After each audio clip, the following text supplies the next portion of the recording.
Good morning, Raptor Freaks. Lexiot's here, and we have another day off.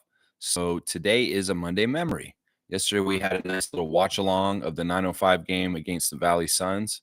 And today, well, another day off. They don't play again until tomorrow against Orlando here in Toronto. So a Monday memory for today. And I don't have just one Monday memory for you guys today. I have three Monday memories, three games that happened on January 20th in the past of the Raptors. And they're all very different and they're very interesting. Let's just put it that way. You know, it's the 30th anniversary of the Raptors franchise. And there's a lot of memories, there's a lot of history. And that's what we're doing this season.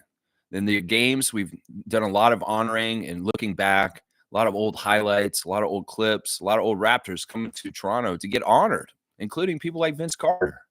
Well, these memories today will be in line with the 30th anniversary of the Raptors. As we're going to look at three different games that happened on a January 20th in the history of the Raptors. And that's what we're doing this morning. So all the regular stuff, the Instagram stories, the classic card of the day. Yeah, and I guess we have a scout of the day today too, guys, if somebody wants to do a scout. So yeah, let's get to it. Raptor Freaks. It's the Raptor Freak Monday Moments. Monday Memories. That's right. Let's go. All right. So the first game I wanted to cover for the Monday Memories this morning happened on January the 20th, 2013.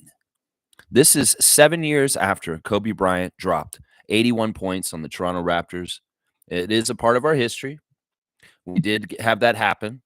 Well, the Lakers came back to Toronto in 2013 to play against the Raptors in the Scotiabank Arena. This is early in Matt Devlin's career. And this was a Lakers team that was not like that 81 game Lakers team that Kobe was on. But Kobe was in Toronto for this game with teammates like Steve Nash, Metta World Peace, Dwight Howard, and Pau Gasol. Like that was the starting lineup for the Lakers when they played this game. That's right. Ron Artest, Dwight Howard, Steve Nash, and Pau Gasol. Crazy team. And off the bench, Antoine Jameson. Well, the Lakers got beat that day. The Raptors had a fantastic game, and it was from unlikely heroes. You know, Kobe Bryant may have got 26 points in this game. He shot 10 of 32, though. He did not shoot well at all. Pau Gasol was 25 points, and he played really well, too. But the other side ended up winning in the end. And the interesting thing about this game was that it was very early in our Kalo and Debo era. This was in the very first year of Kyle Lowry being on the team with DeMar DeRozan on the team. And, well, the two of them in this game, they only scored 16 points, 8 each. So they weren't the drivers of this game to beat the Los Angeles Lakers. There's a very famous thing that happened in the middle of this game. Well, not famous, but it's a dubious thing that happened. Dwight Howard got a technical early in the game in the first quarter for mouthing off at the referees, Ken Maurer. And he had one tech. And then later in the game, in the second quarter, he was jostling for a rebound at the free throw line with Alan Anderson of the Raptors. And they got a little bit extra and fisticuffs, a little bit of and the refs threw Dwight Howard at that point out of the game. That was before halftime. So, and in the interviews after the game, Dwayne Casey talked about how he had set up the team to be ready to play against Dwight Howard. But when he was out, they had to make an adjustment with Pau Gasol taking over the center position in that. Now, I'm saying that starting lineup that I just named, maybe the greatest Canadian basketball player ever, Steve Nash, with a defensive superstar from the history of the NBA, Metta World Peace, with an overwhelming strong player like Dwight Howard and Pau Gasol and Kobe Bryant to boot, champion Lakers. Who did the Raptors start in this game? Well, we started DeMar DeRozan, who was a very, very young rookie at that time. We started Jose Calderon, who's a Raptor legend. We started Ed Davis at power forward, Ed Davis of UNC. And Aaron Gray was the center that we started in that game. And then finally, the current GM of the Atlanta Hawks, Landry Fields, was the fifth starter. So you look at those starting lineups in this Raptors game on January the 20th, 2013, and you look at it and you're like, holy crap. Aaron Gray, Landry Fields, Ed Davis versus this star-studded Laker team that they tried to throw together to get a championship, which absolutely failed miserably. Steve Nash, Dwight Howard, Kobe Bryant, Metta World Peace. Yeah. Yeah, that team beat that team on this date. I guess it would be 12 years ago. 12 years ago on this day, the Raptors beat the Lakers. And, well, it was crazy. The leading scorer for the Raptors that day was Jose. 22 points for Jose on 9 of 15 shooting. And then Landry Fields and Ed Davis chipped in 18 each. In fact, there was some wild Landry Fields highlights in this game where Landry Fields was like going off and going crazy. It was kind of weird to see the current Atlanta Hawks GM going off for the Raptors at that time, because he did at that time. Of course, there was a young Terrence Ross coming off the bench in this game also. Like I said, Kyle Lowry wore number 3 at this time still. And Amir Johnson was on the team still, coming off the bench with 9 points, 4 of 6 shooting. DeMar was not the leading scorer. So how'd this happen? Well, Coach Casey said we just rebounded really well, and we stuck to our defensive assignments, and we did a really good job, and he was really proud of them. And that became a win over the Lakers just about 6 years after Kobe dropped 81 on us, around the same time of year. That happened on January the 22nd. So, yeah, a great Monday memory. A Raptors victory at the very beginning of the Kyle and DeMar era against Kobe Bryant and Pau Gasol and the Lakers. Fantastic stuff. It's not like the Raptors had right their ship yet at this point. It wasn't like they were rolling in the middle of the 2010s with one of the best records in the NBA, any team. No, this was the early struggles for Kyle and DeMar when they first showed up. And the Young Guns era had just begun with Amir Johnson, Terrence Ross, DeMar, and Kyle. So that's a great victory in the history of the Toronto Raptors on January 20th. 2013, Raptors beat Lakers 108-103 at home against Kobe Bryant. Yeah, Steve Nash, too. That's pretty cool. I mean, Steve Nash coming home to Canada to play against the Raptors, and you get your butt kicked. Yeah, that was a big fail, that team, for the Lakers. That was a big fail that year. They did not end up doing as well as they thought. The second game I want to cover today is a game that happened 3 years later. In 2016, January the 20th, 2016, at the Scotiabank Arena, the Boston Celtics came to play the Toronto Raptors. And there's a couple of things that were special about this game. This was the first game that Amir Johnson returned to the Scotiabank Arena to play against the Raptors after playing for the Raptors for 6 years. Yeah, Amir had been on the Raptors in the last game I just talked about. Well, this time he was on the other side. And it was for the first time. And it was crazy because Amir was such a beloved Raptor, such a beloved person with the fans. He did it Still Rolling with Amir event while he was in town, even though he was on the Celtics. He went and took fans out and gave them shirts and did the whole thing, even though he wasn't on Raptors anymore. And the kids came, they did it. Amir Johnson got a video tribute in that game on this date 9 years ago. And he was brought to tears. It was a classy video for him. And even Kyle Lowry and the Raptors stood and cheered for him when he got his tribute video, his return back to Toronto, and rightfully so. And it was a different kind of tribute video. Often we see these tribute videos, and there's a lot of dunks and highlights. Well, in this tribute video, it was sure dunks and highlights in there, but also highlights of him being a nice guy behind the scenes, being a joker on social media with doing goofy skits, and also all the fun he was doing with the fans out and about at medieval times and different places.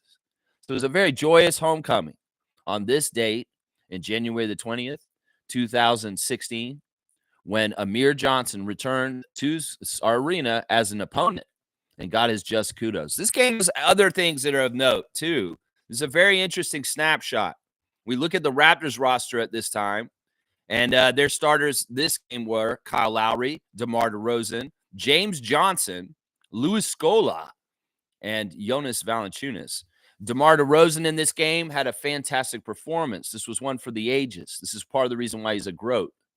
He had 18 points in the third quarter to carry the Raptors into the lead against this game was actually very back and forth. In fact, they have it on YouTube. You can look this up. Somebody's got it up, the full entire game. You can watch it. I watched it last night just for the hell of it. It was fun to watch, honestly, to go back in time. You know, these games, the first game that I covered, the Laker game, they had the 3D end on the court where the thing that looks like it's 3D. You remember that? That was fun. And this game is interesting because this is very young. This is kind of just before we start to do the championship stuff. And this is the Bismack year, of course, when Biyombo was on our team. The 1 year Bismack was on our team. And, you know, DeMar absolutely carried. He was at the height of his powers. And Kyle Lowry, after the game in interviews, said, when DeMar DeRozan's like this, we just give him the ball and get out of the way. Because that's what the job is. Yeah, DeMar DeRozan was fantastic in this game. Jonas Valanciunas, a double-double also, 19 points, 12 rebounds. And Kyle Lowry, 14 points, 8 assists. This is a cool game. Corey Joseph was in this game. Patrick Patterson, Terrence Ross, once again playing for the Raptors in this game. In this Monday memory, on the bench, we had the Killer Bees, Bruno Caboclo and Lucas Nogueira. And also a very young Norman Powell and DeLon Wright, who did not play in this game, but sat on the bench and were watching as spectators. The other thing about this game that's very interesting is on the other side of the court, a third-year player named Kelly Olynyk took the court for the Celtics and poured in 18 points off the bench for Boston that day. Kelly was 3 for 5 from 3, 7 of 10 from the field with 4 rebounds, 4 assists, 1 steal. 18 points in 31 minutes, a plus 11. Yeah, our current guy, Kelly Olynyk, played against us on this day in the Celtics uniform, and he was actually really badass. In fact, Jack Armstrong, at one point in this game, said Kelly Olynyk cannot miss because he was just bombing and hitting threes like crazy and just being a powerful force. This was a Celtics team was nothing like the champion team that is currently in the Boston right now. They started Jay Crowder, Amir Johnson, Avery Bradley, Isaiah Thomas, and the soon-to-be Raptor, Jared Sullinger at center. And off the bench, the only guy who was really around that was more around the Celtics in the future was Marcus Smart, Tyler Zeller, and Jonas Yerbako were like the rest of them. It's a very weird team. And, of course, they were coached by Brad Stevens at that time. So it's kind of cool to go back in the time capsule and look back and see where we were on January 20th, 2016, and Nick Nurse sitting on the bench next to Dwayne Casey at that time. Yeah. And I looked at the Boston bench, and there's no Joe Mazzulla. There's no Ime Udoka. No, none of those guys were there yet. It was Brad Stevens running the show, and that Celtics team was nowhere near as good as it is now. It really wasn't. I mean, they were on their way, but they really did make a lot of changes after this to get somewhere. Yeah, this was the Amir Johnson return game with DeMar DeRozan putting up a big 18 in the third quarter with 34 points overall. He was just in that zone. In fact, he had one little left-handed layup in the game where it was just so beautiful. He just kind of flipped it, and it went in. It was so cool. Yeah, DeMar was just like that sometimes. And on this date in 2016, he was. Yeah, he was. So a great victory over the Celtics in 2016 on this date. Yeah, pretty cool. The third game I want to go over real quick with you guys from January the 20th happened in 2020. So just 5 years ago. 5 years ago on this day, the Raptors were in Atlanta on MLK Day. And that's apropos because Atlanta is a very important city to Martin Luther King Jr. And the Raptors were the champions. We were the defending champions in 2020. And Kawhi had left and gone to the Clippers. And we had a fantastic team led by Kyle Lowry and Marc Gasol and Serge Ibaka and Pascal Siakam. And, well, they were still rolling. They were a badass team at this time. They had 29 wins at this point in the season right now. And we're sitting on 10 right now. We had 3 times that the 2020 year, probably our best statistical season record-wise, honestly. But, yeah, this was an interesting game for a couple reasons, and I'll tell you in just a second why. First of all, on the Raptors side, it was Fred VanVleet and Norman Powell that were kind of the big powers. Norman Powell took over in this game in the second half and got 27 points by the end of the game, 7 of 14 shooting, 6 of 9 from 3. Norman was just OP in this game in Atlanta on this date 5 years ago, just killing it for the Raptors. Fred VanVleet, 4 of 11, 11 of 14 at the free throw line with 20 points. Pascal, 18 points for him, 14 points for Marc Gasol, 12 points for Terrence Davis off the bench, and Kyle Lowry got 10 as a point guard. Also, OG was in this game, Serge Ibaka, Patrick McCaw playing late minutes in the game as a defensive substitution, and then Rondé Hollis-Jefferson was out there playing for the Raptors in this game, also contributing to help them win 122 to 117 over young Trae Young out there running that Hawks team. And there are players on the Hawks that are still on this team, like DeAndre Hunter and Trae Young. But this was a team with Cam Reddish, who was a problem in this game, Kevin Huerter, and John Collins. In fact, Trae Young got 42 points in this game in the loss for the Hawks, 42 points and 15 assists for Trae Young on this day 5 years ago against the Raptors. But guess who came off the bench for the Hawks in this game? That's right, Vince Carter. Vince Carter was playing for the Hawks at this point 5 years ago. And, well, he is a part of this game. And he was playing very strong against Freddie and Kyle. In fact, he got a block on Fred at one point in this game. Vince coming off the bench for the Hawks near the end of his career and playing against the Raptors on this day 5 years ago. There's a couple other names on the Hawks roster in this game that's fun. DeAndre Bembry was off their bench, and he would join the Raptors next year to be on the Tampa team. DeAndre Bembry, you remember him, number 95? Yeah, he played in this game. And then guess what? Guess who else played in this game? A very young Bruno Fernando. That's right. Bruno, who was on our team this year, played in this game 5 years ago against the Raptors as a teammate of Vince Carter's and the Atlanta Hawks. So Bruno Fernando was in this game, and he actually had a really good game, guys. Bruno in this game off the bench was 6 of 7 from the field. He missed his only free throw, 4 rebounds, 1 steal, 1 turnover, 5 fouls, a +8 with 12 points in 16 minutes. Yeah, that's rookie Fernando. I think he was a rookie at that point. I'm not totally sure. He may have not been a rookie. Let me just look real quick. Was Bruno a rookie that year? Let me just see. Yeah, pretty interesting, though, to see him as a youngster in this game. Yeah, he was a rookie that year. That was rookie Bruno Fernando against the Raptors on this day 5 years ago. So, yeah, pretty cool memories on an MLK Day in Atlanta 5 years ago. The Raptors beat Vince Carter, Bruno Fernando in a close game where Trae Young scored 42 points. It's nice to stroll down memory lane and look at the little mile markers where we've came in 30 years of the Raptors franchise. You think back to that Kobe game I talked about just a while ago where, we beat Kobe Bryant in 2013 on this date. We beat the Celtics on 2016 on this date, and we beat the Hawks on 2020 on this date, on this MLK Day. So, yeah, some good wins on these days. These aren't the only wins we've had on this date, but there were 3 of them that I wanted to go over today. A win over the Lakers, the Celtics, and the Hawks. Cool. Any comments, any memories of maybe the 3 memory games that I just went over just now? Long-time game against Steve Nash and Kobe Bryant, a game against the Celtics and a young Kelly Olynyk, and then a game against the Hawks and Vince Carter and a rookie Bruno Fernando. Yeah. You can watch that Celtics game. I'm telling you. Just look it up. Put in Raptors versus Celtics 120 2016, and it'll come up on your YouTube feed, and you can watch it without commercials, all of the action, and see DeMar DeRozan's amazing third quarter 18-point output, and just relive the past, man, and see Kelly.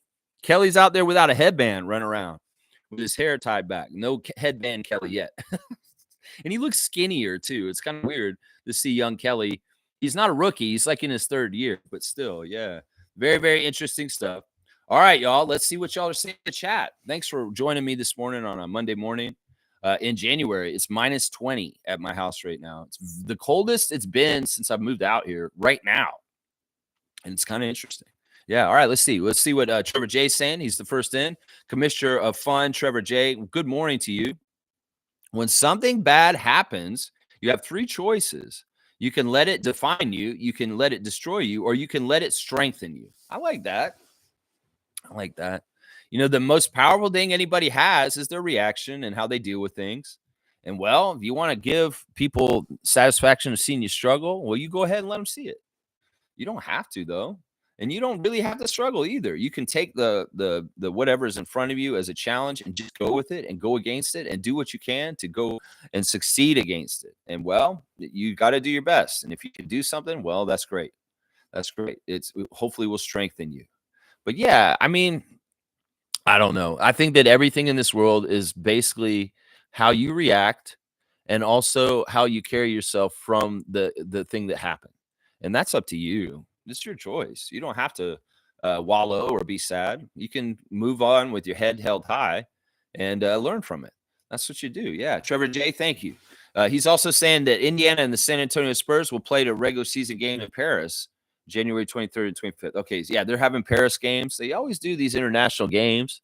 So, and this makes sense that they're going to be playing in Paris with Victor Wembanyama in the Spurs. Yeah, that makes sense. That totally makes sense. I guess Pascal's going to be going there and speaking some French in France. Yeah, Siakam will be there. Yeah, Trevor J saying also happy Martin Luther King Jr. Day. Yeah, great man. Great man. Yeah, this is a special day to me for that reason. And you know, as a kid growing up in the States, you know, Dr. King's importance was very much made evident to me in school. We celebrated him a lot when I was in grade school in Florida, and rightfully so, because he's a very important civil rights leader in the history of the world.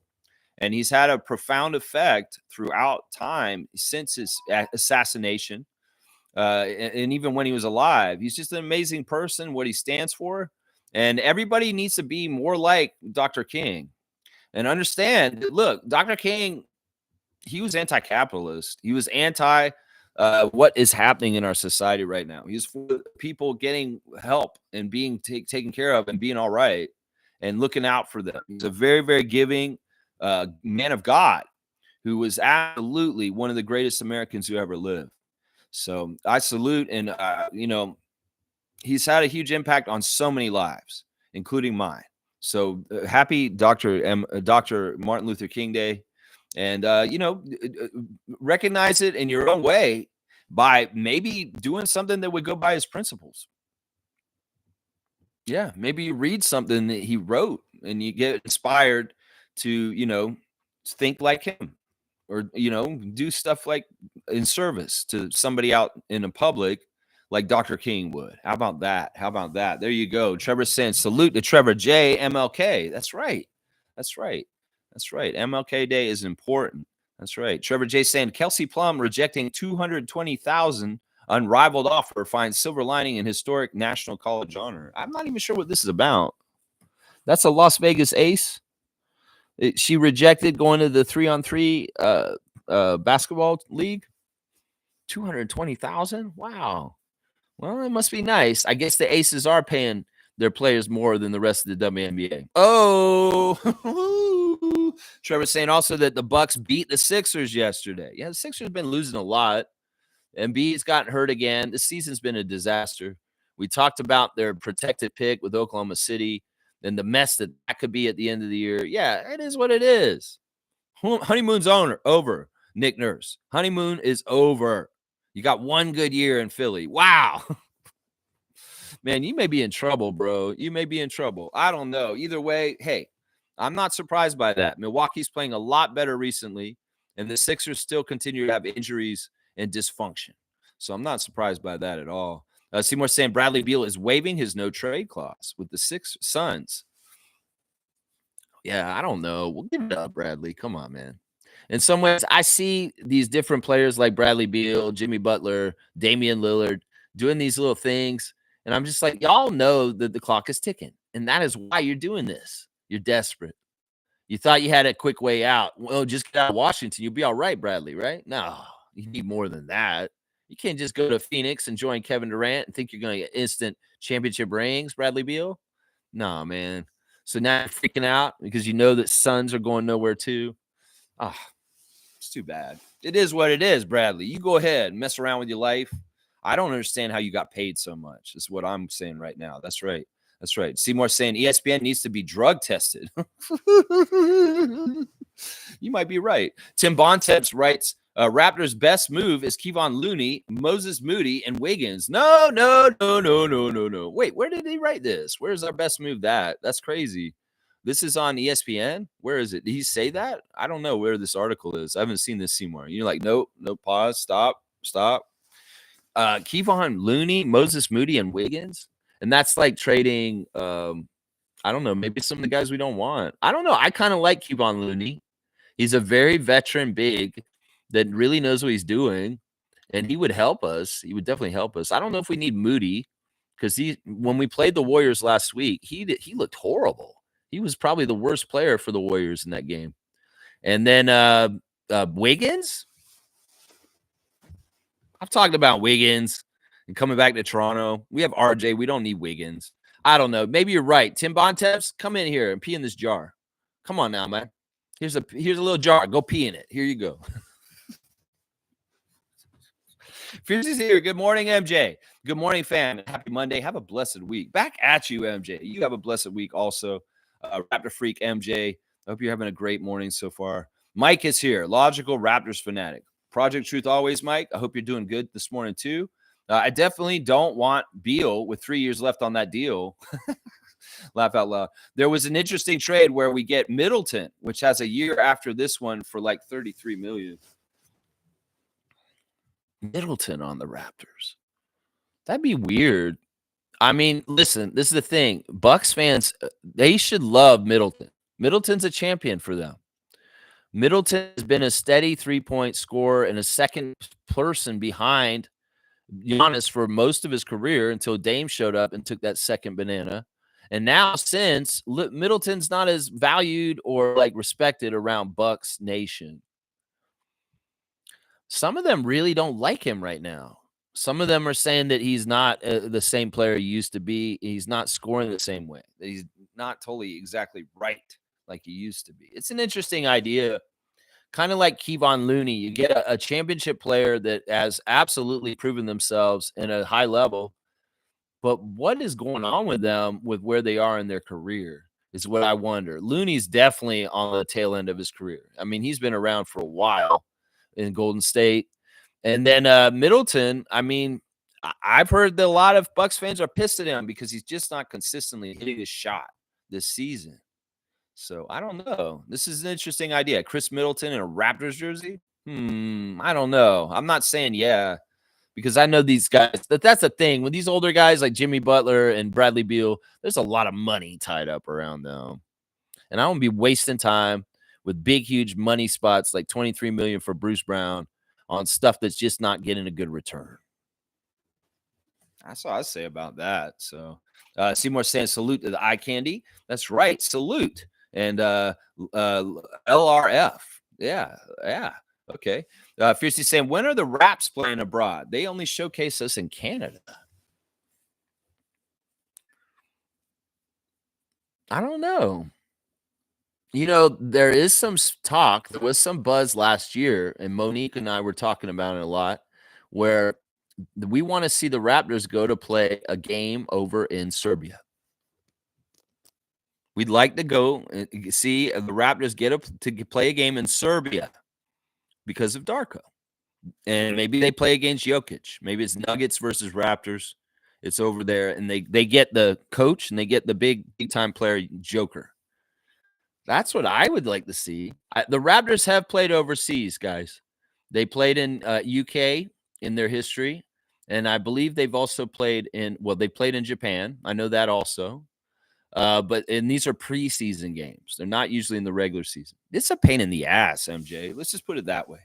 You think it's fun for Siakam to have to get on a plane and fly across the Atlantic Ocean just to play 2 NBA games and fly back? It's like the craziest road trip. That's the thing. You put it right in the middle of the season, it can be disruptive to your team. So in some ways, I'm glad they have not had to fly to Europe in the regular season games like the Spurs and the Pacers will this week. It's jet lag and just extra bullshit as far as things. It could be distracting for your team in the middle of the season too. So I'm not pining for this. I'm not like, yeah, let's go fly around the world and have regular season games on other continents. No, I'm not about that. I think in some ways we dodged that bullet. You're exactly right, because of being the international team and playing international games here in Canada, that we don't have to in some ways. So I don't know. Is it that important that we go play in Paris, Fiercey? I don't think it is, because in some ways it's a pain in the ass. I know we've been over there, though. We did play games in UK at one point, and I know we did preseason in Japan a couple years ago too. So we do go abroad. It's just that everybody gets to go abroad for different reasons. And well, if we don't have to go sometimes, that's probably better. Let's just put it that way. It's probably better. Stargate saying at Seymour, it's not drugs, it's just good old American xenophobia. Disrespecting that Canadian team up there. They wouldn't suggest that to any American team. I don't think that the suggestion was too crazy, honestly. I mean, Tim Bontemps thinks that we need to get Kevon Looney, Moses Moody, and Wiggins. Well, let's talk about this. Tim Bontemps loves the Warriors. Absolutely loves the Warriors. Now, who are we sending the other way? And that may be why he liked that deal.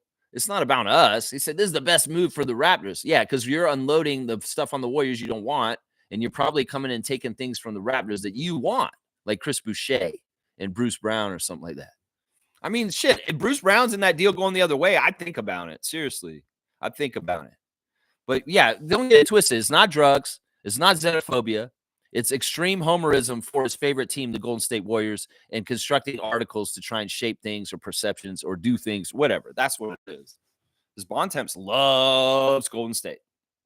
Everything he writes about Golden State, he writes about them overly because he loves them so much. So that's what it is right there.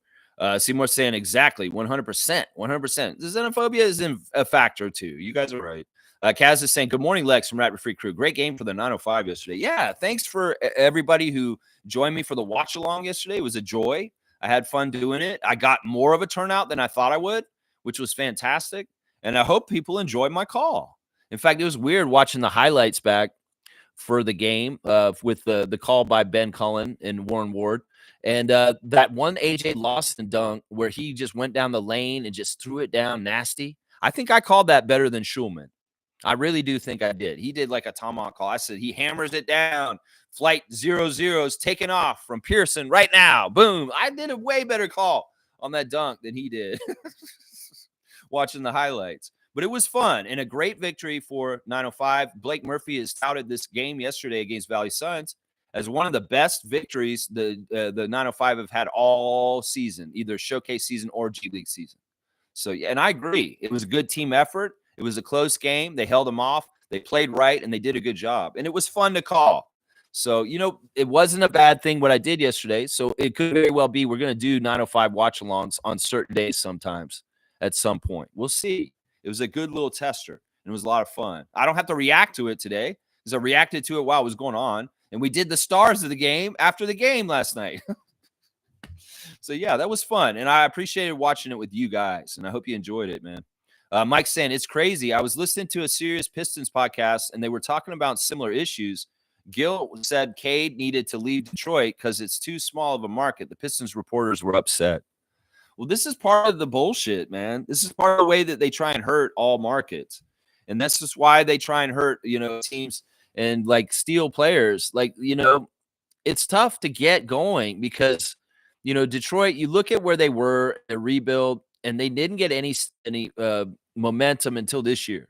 This is like the first year they're having success with winning at all. And now they're doing that. People are coming around saying, okay, it's too good to be in Detroit. He'll never get anywhere. They're going to do the same shit to us with Scott. You know that. So this is bullshit. And in some ways, NBA fans need to stop following all these fucking speculative idiots that just spout off all this bullshit. Because in some ways, they shape perception. But if we don't listen to them, if we don't share their perception isn't as strong. That's what it is. So, yeah, I'd be pissed too if I was Pistons freak. I'd be if I was those reporters too. Yeah. In some ways, it's collusion. In some ways, it's shaping things. In some ways, it's gaming the system in a very overt way that in some ways should be illegal. In some ways, it's tampering. And I'm sick of it. This has always been an issue. This was an issue when Vince Carter left and Tracy McGrady left also, saying bullshit like this. Detroit has got to allow Detroit to do what Detroit's going to be. The funny thing is that the speculation and this manipulation of moving players that are young, that are talented, like Cade Cunningham, out of markets like that to other teams when they get better, that's not easy to do because of what Adam Silver did to the cap at this point. So they can talk all this crap and all this stuff, but there's only a certain amount of pit puzzle sets around the league. There's 30. And, well, if there's only going to be certain big puzzle pieces going to be on each team, well, there's going to have to be players like Cade Cunningham on the Detroit Pistons and Scotty Barnes on the Toronto Raptors. And these motherfuckers that used to think that they could just hoard talent on places like the Lakers, that's not possible anymore. Wake up. Start paying attention to the rule changes that Adam Silver puts out there, speculators. Cade Cunningham's going to get paid by Detroit because Detroit can pay him more than any other team in the league will be able to pay him. So, yeah, in some ways, this is stupid because the game that they're talking about where this happens, that league's dead because the salary cap changed. And that's what they need to understand. I mean, these people are going to have to get paid. Well, where are you going to get paid? One of the 30 teams is going to have the salary cap to do it. And then you go there. And that's why those teams will keep them. That's right. Seymour saying Middleton will walk like Kawhi. I don't want him. You mean all gimpy and awkward, like little penguiny, little drumming. Seymour's laughing about that. Cool Cat saying, good morning, Raptor Free Crew. Another week upon us. Yeah, it's upon us. Yeah, we're going to go forward this week, and hopefully we can beat Orlando and get a couple of wins. We got Atlanta after that on Thursday. Yeah, some good games coming up. And, well, near the end of this month, we have some very gettable games. So I'm hoping we can add to our win total very, very shortly. And I want to see the Raptors win more and more. I'm not on Team Tank. And anybody who thinks that we should lose every single game for the rest of the season, this is not the Raptors channel for you. Fiercely saying, hi, Seymour. So, Beal finally got the hint. Time to go. Man, he should have never even been there. That's so stupid. Matasheba, man, you're doing some good things in Phoenix, but getting Bradley Beal at the last second before the salary cap rules changed was really, really dumb because you kind of handcuffed yourself and you realize it now. It's so bad. You've thought about trading either Kevin or Bradley. It's like either one of them. You know, they seriously have been shopping Kevin Durant also. You know that, right? Seriously. It's crazy. I don't know. It's so stupid, man. It's so stupid. Yeah, let's see. Seymour saying, yeah. And Logical Raptors next saying Davion Mitchell just randomly. All right, let's do the Instagram stories. Since you brought up Davion Mitchell, why not? Let's talk about it here. First of all, the Raptors official is doing shoot your shot, and it looks like it's with Subway or something like Score Big. It's a competition to win courtside seats and 2 Raptors jerseys and a Good Life membership. Behind the scenes tour. Shoot your shot with Score MVP Good Life. Enter now on the Raptors app. There's also a Fan Day contest. Also, enter now for a chance to win Fan Day tickets and more. So there's just so much going on right now. The Raptors have competitions with Subway, Canadian Tire, and Good Life Gym. So there's everybody jumping in and doing little promotions and contests for the Raptors in their 30th season all over the place. And there's 30th season marketed items like ruffles and all over the place too. So there's just all kinds of things going on for our 30th season in major ways. Slim Duck on his Instagram is saying, say that again, coach. Here's what God can do for you.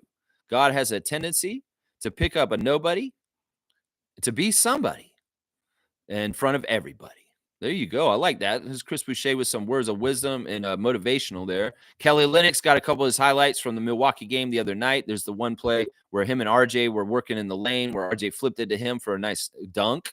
And then the play where Scotty looked up court and he saw Grady at half court and Grady took the shot. He missed and Kelly was there to get the offensive rebound and lay it up. Yeah, Grady taking a logo shot. But Kelly was there to clean it up and put it back in. Beautiful stuff. It was National Popcorn Day yesterday. And, of course, the Raptor has to show all of his highlights of dumping popcorn all over the crowd. That's what he does. A.J. Lawson warming up before the game against the Valley Suns yesterday on his Instagram stories. Some highlights here. There's the dunk that we were talking about where he took off and just nailed it, boom, with the right hand down the lane, yelling. There's the stat lines by him and Roden and Walter from yesterday.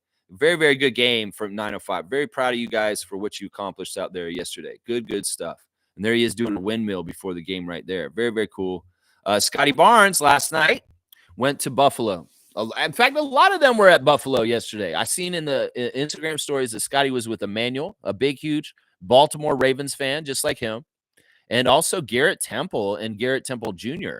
in the Instagram, from what I could see, all together with Scotty in Buffalo to watch this football game, this playoff game of the Ravens versus the Bills last night in the bitterly cold Ralph Wilson Stadium. And Scotty's out there just wearing a Lamar jersey, no coat. I'm like, Scotty, don't fucking do this, man. Fucking bundle up, man. Don't be crazy and be out there in -20 weather at this NFL playoff game. Of course, the Ravens lost by the end of the game. I just won, and it's sad. Jack Armstrong and Eric Smith also at the game, rooting for the Bills when they're Bills toques and overjoyed about the outcome. But yeah, Scotty was in the crowd and he was interacting with the fans in the arena. In fact, he had a Ravens fan shotgun a beer in front of him on his Instagram stories last night. So very, very cool to see Scotty at the NFL playoff game, Ravens versus Bills in Buffalo last night.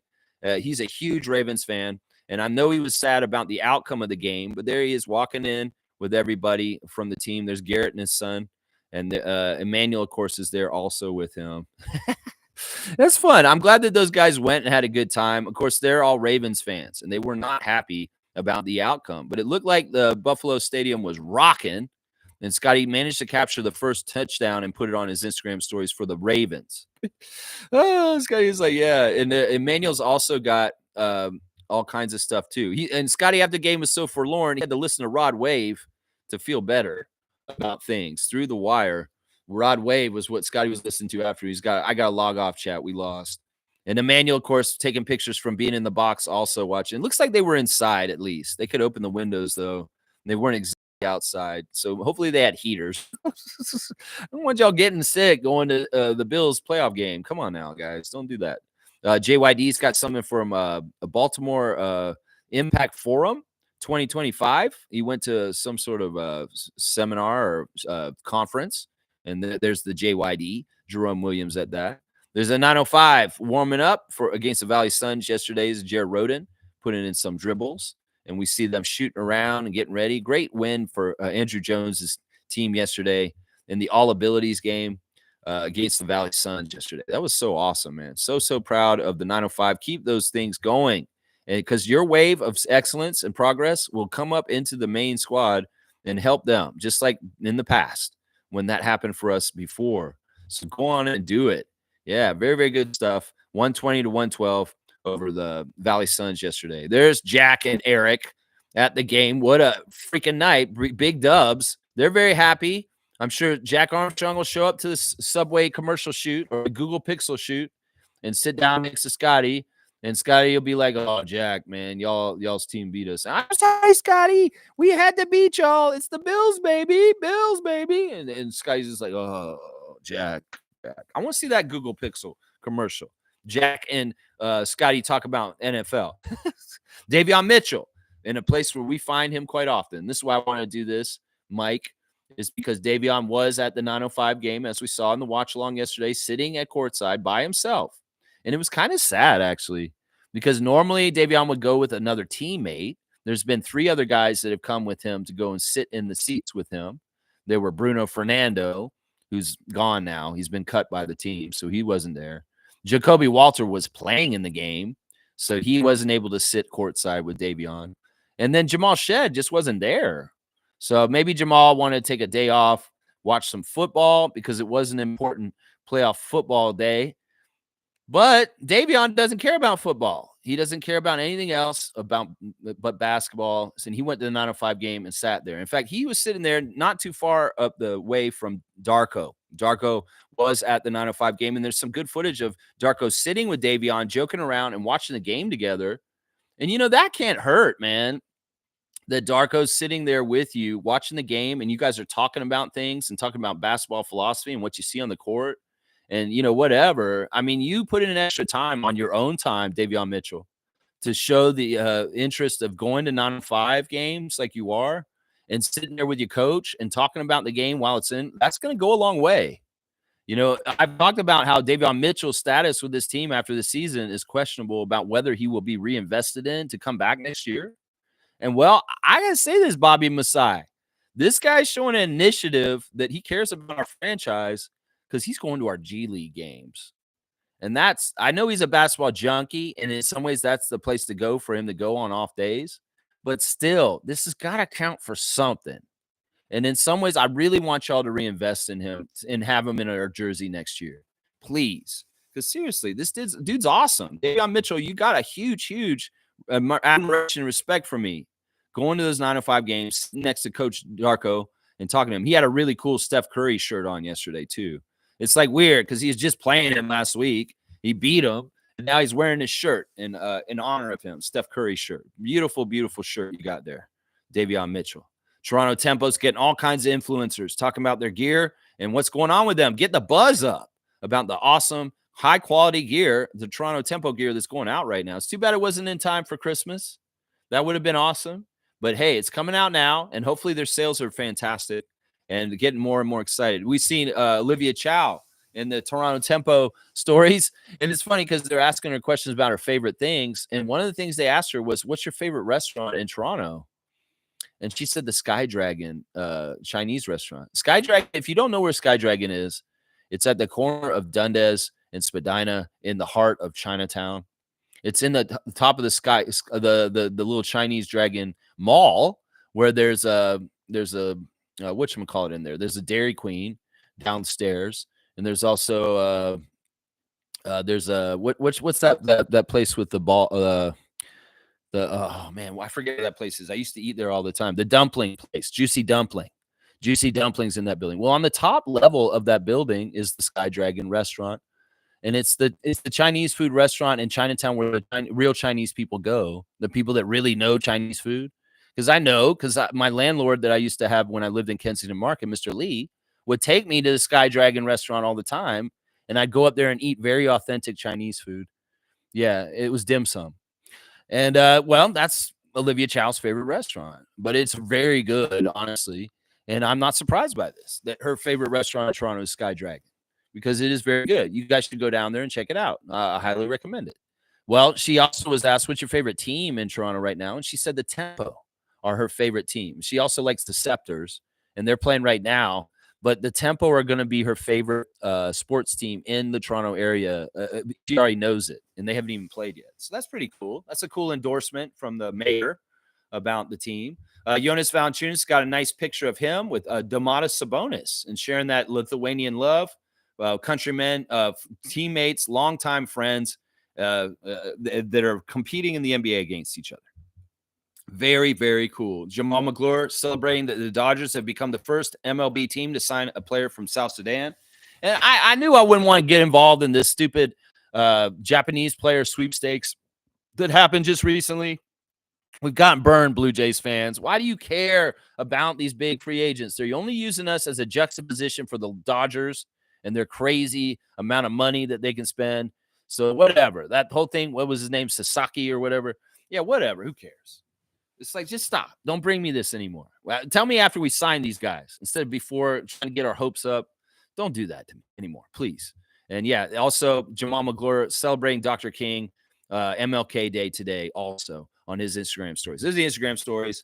There was a field trip to Buffalo last night to see the Ravens-Bills game by the Raptors and Raptors announcers. And, well, the players are upset. The announcers are happy. And a lot of the fans in Toronto are happy because they're Buffalo fans. But, yeah, the Ravens fans are not happy right now. That's right. Okay, that Mitchell. Okay, that Mitchell. Yeah, Mitchell. We get Mitchell plus picks. Yeah, okay, wait. Hang on. What's that say? Pape. Yeah, I don't know. Middleton is another Bruce Brown, and we wait till teams need to drop salary, and we get, like, Mitchell plus picks, etc. Oh, you mean like last year with Jalen McDaniels? Yeah. It's interesting. They had an interview with Bruce Brown yesterday at practice, and he's just very open about it. He said, yeah, I know it's likely I'm going to get traded. I'm just waiting for it to happen. I was shocked I got traded last year, but now I'm like, nah, nothing shocks me anymore, is what he said. So Bruce is fully expecting to get traded any moment. And he's perfectly fine with that. We need to probably do that, honestly. We probably do. Kelly Olynyk also getting interviewed yesterday at practice. And just it's kind of weird to see, Kelly Olynyk and the highlights against us in Boston from 2016. And now how he's on our team at this point. I love it. I love it so much. Yeah. Yeah. Mike is saying, if you have an expiring contract every year in the rebuild, you can get extra assets based on the salary issues of others. If you have no expiring, you're not even in talks. Okay. So it gives you some power and flexibility to be able to make possible moves. I got what you're saying there, Mike. I got what you're saying.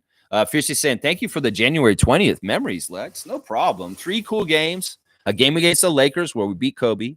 A game against the Celtics where we beat a very young Kelly Olynyk. And then a game against the Hawks from 5 years ago where we beat Vince Carter. Yeah, some great moments in the 30 years of the Raptors. That's right. G's saying, did we talk about how Davion was at the 905 game? Was he by himself? He was by himself. But Darko came and sat with him and became friends with him.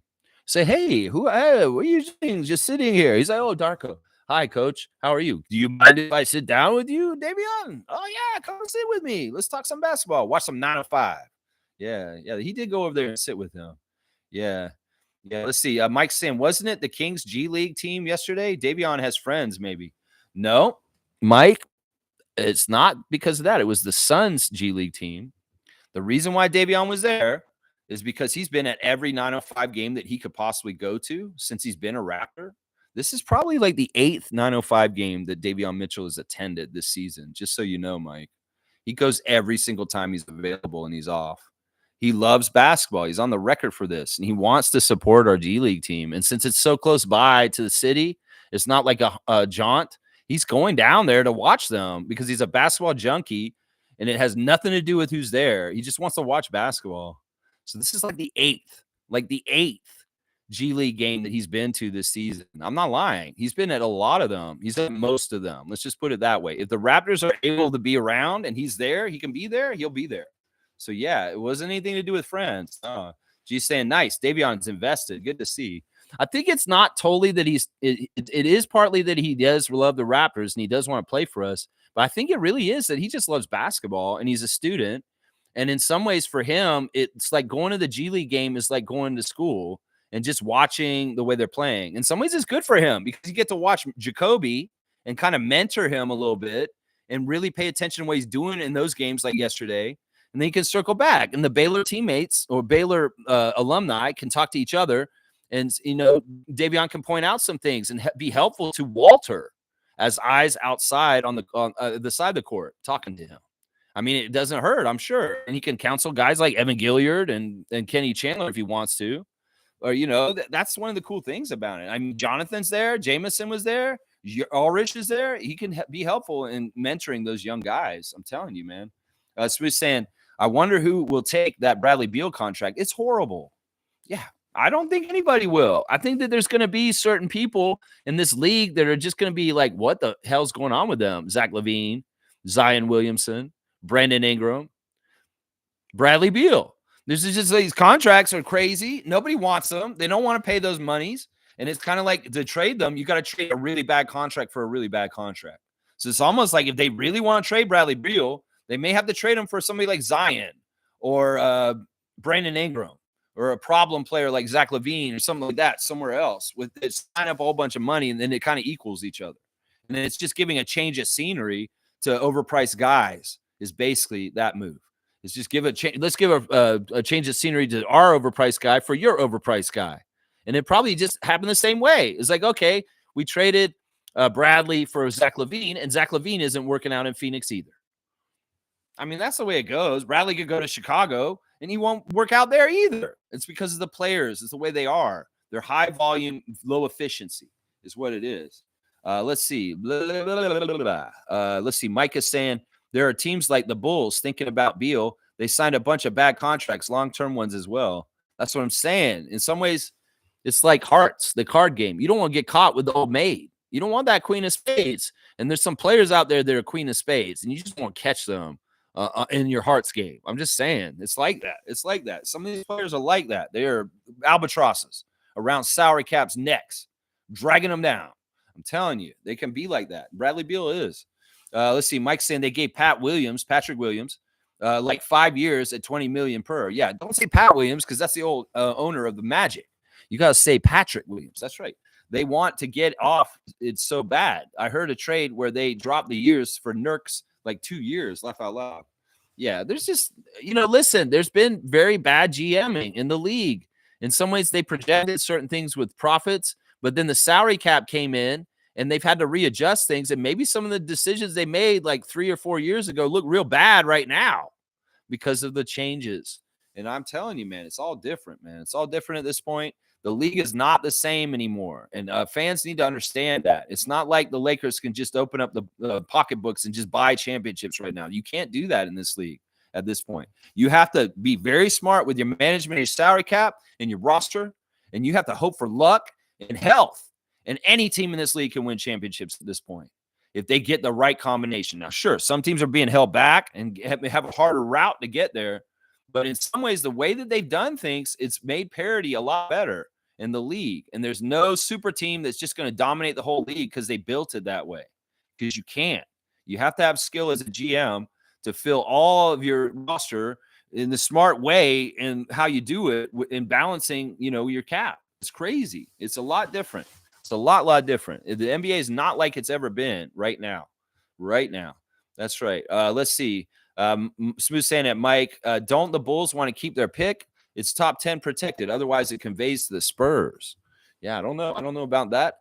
Derps is saying Bulls have one of the worst owners trying to get money from 2 play-in games, looks like. Yeah, the Bulls have been an interesting ownership group forever. That's right. Nako saying, could we scout Rasheer Fleming? People like MLK and Fred Hampton were gone too soon. All right, there you go, Nako. Well, he was in some ways the MLK thing that happened was possibly CIA partly, not just white supremacy, but I'm just saying he was rocking the boat a lot. And I hate to say that, but yeah, I don't trust the U.S. government. And in some ways, what happened there was kind of messed up. And I have no idea. But either way, the persona and the beliefs and the teachings and the writings of Dr. King live on forever. And that is the greatest thing, is his legacy. All right, you want me to go watch a guy named Rasheer Fleming. All right, this is the scout of the day. Nako has once again initiated it. He seems to be the guy that is just initiating the scouts because he wants to see them. All right, let's see. Rasheer Fleming does not have a Wikipedia, which is interesting. Sometimes if the guy don't have a Wikipedia, it's like, who the hell is this guy? All right, let's just see. He's from St. Joseph's. He's forward. He's 6'9". He's from Camden, New Jersey. And this season, he's averaging 16 points, 9 rebounds, and an assist. And he's shooting 56% from the field. Wow. All right. Let's see. All right, let me go get him off of YouTube, and we'll watch a highlight real quick on the scout of the day. Rasheer Fleming is our scout for today, as designated by our guy, Mr. Nako. Let's see. Highlights. Okay. See, we'll do the mid-season highlights. This came out 2 weeks ago. Yeah, it's about 5 minutes. Let's look at this. All right, here we go. Rasheer Fleming, St. Joseph's. Nice stats. 16 points, 9 rebounds. I like that. 6'9", so he's going to be about a power forward for size in the NBA. Let's see where he's at. That's a nice attack on the rim. He's got a great wingspan, guys. This guy's got a really good wingspan. And it looks too heavy, but he does have some muscle. He's a bruiser. I could see he backs people down with his body, and he gets in there. He's not afraid of contact. That's a good sign. He's pretty good with two-handed dunks. He's pretty good with the one-handed dunks. There's a nice little trick layup, a little spin move to get around the guy. There's a 3 from the corner. Not a bad stroke. Okay, in transition, throwing it down. Yeah, some good dunks in this highlight so far. I really do like a wingspan, and I really do like how he extends his arm. It's like RJ does. You know how RJ puts his arm out to make himself get layups? Well, this Rasheer guy, he's got that also. He's driving the lane. See a nice little finger roll over the defense. The defense is in between him and the basket, but he's got long enough arms and hops that he can just lay it up over them like a finger roll. Pretty interesting. Yeah, there he is kicking it out. Boom. There's a 3. Man, yeah, I like this kid. He's pretty much a straight up power forward. I don't know if his shooting chops are that good because we're not seeing a whole bunch of threes. I did see him hit one corner 3, But who knows? Maybe okay, here's another one from outside. Yeah, it's a nice rhythm shot. It's fundamentally good. So I think that he could get a really steady 3-point shot because he doesn't have that much to work on to get there. It's not like he's a horrible shooter, is what I'm saying. Collects himself and puts it in. He's very strong too, but light. In some ways, his body reminds me of Rodman's, if that makes any sense. Somebody who's got very pogo stick kind of legs that are very strong, but also very strong upper body and shoulders. So have strength. So he's got agility and quickness along with length and strength. I like this kid. I think that he's actually a very good player. He's a lot like our Vision 6'9" kind of stuff. Looks like he does have some passing chops also. So yeah. All right. Rasheer Fleming, a thumbs up from Lex on him from St. Joseph's. Yeah, a big power forward with some really, really good, nice fundamentals as far as what I'm seeing with his shooting and his footwork. Thank you for the scout of the day, Nako. Yeah, Rasheer Fleming. Where is he projected right now in the draft, guys? What range is he projected? Trevor's saying Buffalo Bills won a close one yesterday. Yeah, very close one, much to the heartbreak of Scotty Barnes. Yeah, he won. It was fun. I mean, that's great that we live close enough to Buffalo that the Raptors could jump the border and go over there and watch that game on an off day. I'm sure that was a lot of fun to Scott, despite the loss even. So Fiercely saying, happy MLK Day, fam. I once visited the Atlanta Museum. It was very insightful. Yeah, it's a beautiful place. I've been there too myself. Yeah, there's a lot of important places and landmarks in Atlanta for Dr. King. Yeah, there and in Tennessee also, and in Birmingham. Yeah, there's some very important spots celebrating him in different places. But yeah, Atlanta's kind of the epicenter for sure.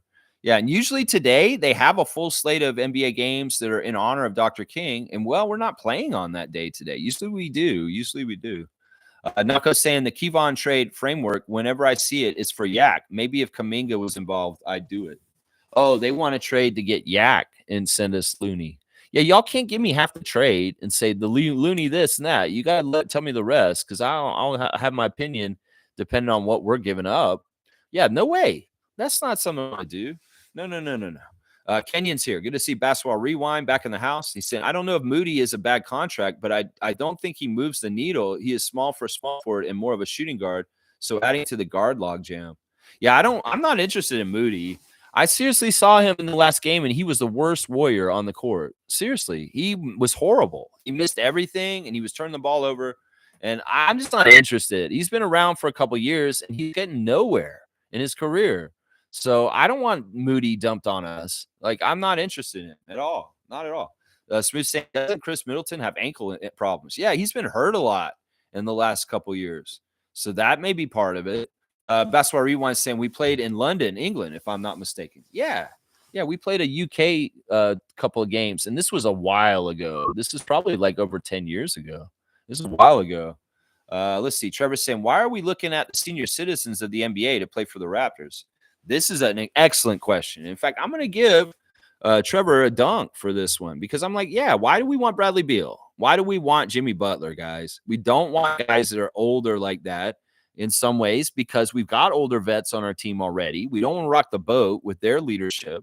And in some ways, we're a young cohort and we're trying to build up with these guys. And if you put big, huge contracts of older guys in the mix, it may really hurt us with flexibility and what we're trying to do to build a young core that has nothing to do with this. So, Trevor, you're getting a dunk. You're at 12.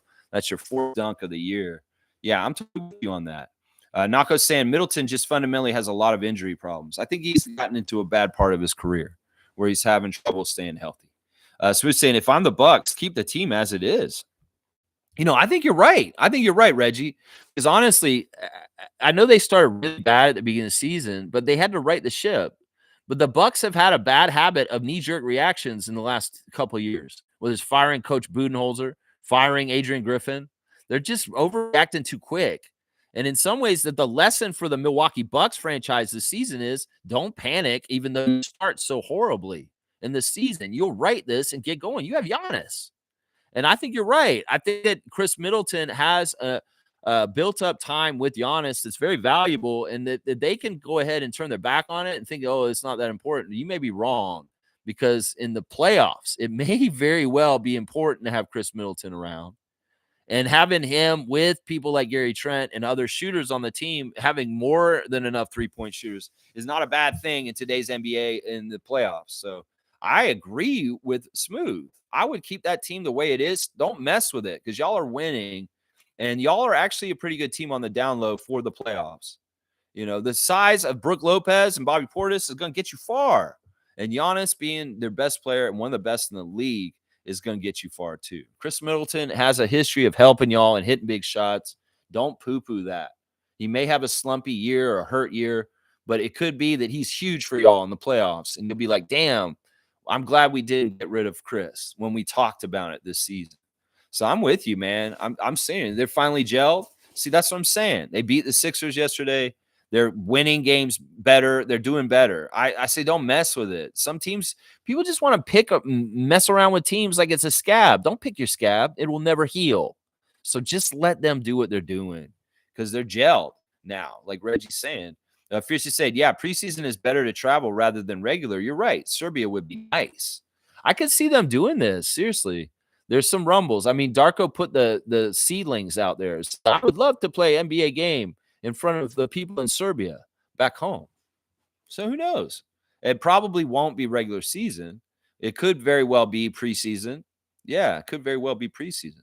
G saying in no particular order, we need shot creators, bigs, defensive-minded players. Yeah. I think those are pretty good. Shot creators, or more three-point shooters. You could say that as the slash on that one. Bigs and length. Okay. Yeah. Get more back to Vision 6'9" a little bit. And defensive minded. Yeah. And some of these building offensive players is not really, we need more defense. We need better defenders in some ways. Round, more of them, more depth. Smooth saying, but Steph seems to accept the Warriors are transitioning. He already said it's better to keep as much of their young talent as possible. Yeah. I don't know. In some ways, there's an article on ESPN this morning talking about how the Warriors are going to still try and strive to be a championship team right now. You guys are dreaming. Just give it up. Come on now. Seriously, the more you hold on to the past, the future dries up. You're not going to get good things happening sooner if you continue to hold on to your old dynasty like you do, Warriors. You're just going to prolong the ability for you to get back on top eventually down the road with your younger core, because you're holding on. I'm just saying, in some ways, we're very smart to let go of things from our championship team at this point, because we are totally a new place. And the Warriors may regret this in the long run. They may regret this in the long run. Let's see. Nako saying Warriors probably did all the moves they're going to do. Yeah, who knows? I don't care. And so they're not really a factor this year. They really aren't. Reggie saying the easiest trade for Golden State to make is that keeps their guys in place and gives them another weapon is Kevon Looney and Dennis Schroeder for Vucevic for the Bulls. I can see that trade happening. The Bulls are so weird and they're going nowhere. Vucevic is actually one of their only really good assets, but maybe the Bulls don't care anymore. I mean, they're such a weird place. I mean, they're talking about trading Lonzo Ball right now. They just got him back for health. They have not seen any return on his investment for like a couple years. They finally get him back, and they're shopping him already. Lonzo. It's crazy. Mike's saying, Lex, you're right about the CBA. The smaller teams will have a star based on money allowed to spend. Yeah. And that's smart, because that'll allow parity. So everybody who lusts after people like Cade Cunningham or Scotty Barnes, get over yourself, because in some ways the Raptors and the Pistons will be able to pay those stars more than anybody else in the league because of the way it's set up at this point. So unless they really hate where they are and they're willing to take a pay cut somewhere else, they're more than likely going to stay where they are, just so y'all know. Stargate saying Gilbert Arenas just says things for attention and self-hype. 9 times out of 10, he doesn't really believe what he says. I think that's true. That's just a general thing about Gilbert. That's pretty funny that you said that, Stargate. Derps is saying Golden State got to wait until the 5th to move Schroeder and another player in a trade for whatever. Yeah, Schroeder gets traded so often, they got to wait certain deadlines before he can be traded again. It's so crazy. It's like he's playing red light, green light with his life with trading. I feel so bad for the Schroeders. I really do. Someone's saying Vooch gives them a stretchy type 5 and the Bulls get expiring deals. There you go. That's some ways what they want, the flexibility to start over again in Chicago. Not going to say surely Vooch has better value than that this season. I guess he's old, though. I mean, if there's something like Looney and Kuminga, that's pretty apropos or equitable for that, Mike. I mean, Gerald, I think that's about right. Mike saying the Suns owner actually owns part of the company that owns the Pistons, too. The Pistons reporters mentioned it after playing, though. There's a weird thing where they're feuding or something. Matasheba has a feud with one of the other league owners. And it's partly because they have rivalry in their business that they both they're companies that compete in another field of business. And I think that it's something like it's the Pistons. I'm not totally sure what the story is, but I do know that Matasheba has a personal feud with another NBA owner of another team. And it could very well be the Pistons because of deals or something like that. He may not own it. I don't think he can legally own parts of two teams. He might have had to sell that part to be able to buy the Suns. So, because I don't think that owners can own parts of two teams. I think that's part of the rules of the NBA because there's weird collusion and weird stuff that can happen with that. So I don't know if that's actually true, Mike, that Matasheba owns part of the Pistons. I think it's more likely that he's in competition with the owner of the Pistons because they both are in the same field of revenue with their companies and they're competing brands. And he has a personal vendetta with the Pistons owner. I think that's what the story is. Blackhawks saying, I want to see how this Orlando Robinson kid looks on the team. If he looks good, then I will drop Asa Newell from my wish list. Good morning to you, Neil. Happy Monday, Blackhawk. Yeah, I want to see Robinson too. Hopefully we can see him play against the Magic tomorrow. There's no guarantees, though. These 10-day contracts, sometimes these guys just come and hang out. We get to know their vibe, the way they feel. Maybe they practice a bit. We see if they're a culture fit with the other players. And sometimes these guys don't even get to play. That's enough of a tryout is just behind the scenes in practice. But if we do get to see him any minutes in Raptors games, that'd be awesome because the fans want to see him too. That's the thing. People got to realize that, a lot of the stuff that happens with the Raptors is behind the scenes. And even though we don't see players play in games sometimes, they're getting worked out and checked over in all kinds of different ways there. Yesterday in practice, they had a fantastic practice at OVO for the Raptors during the day.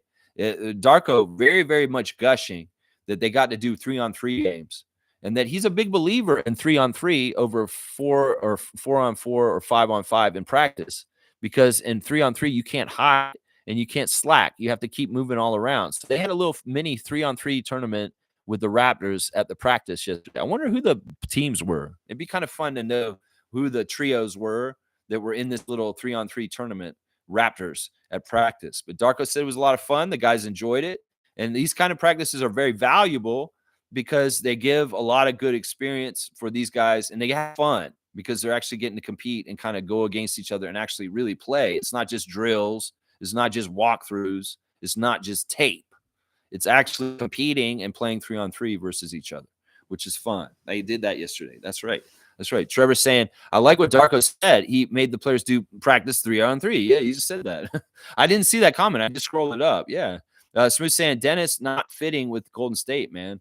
That might be true. I mean, I don't know. It's weird. It's a weird one. I guess Brooklyn may have shipped him to try and do some housekeeping with Jordy and his team.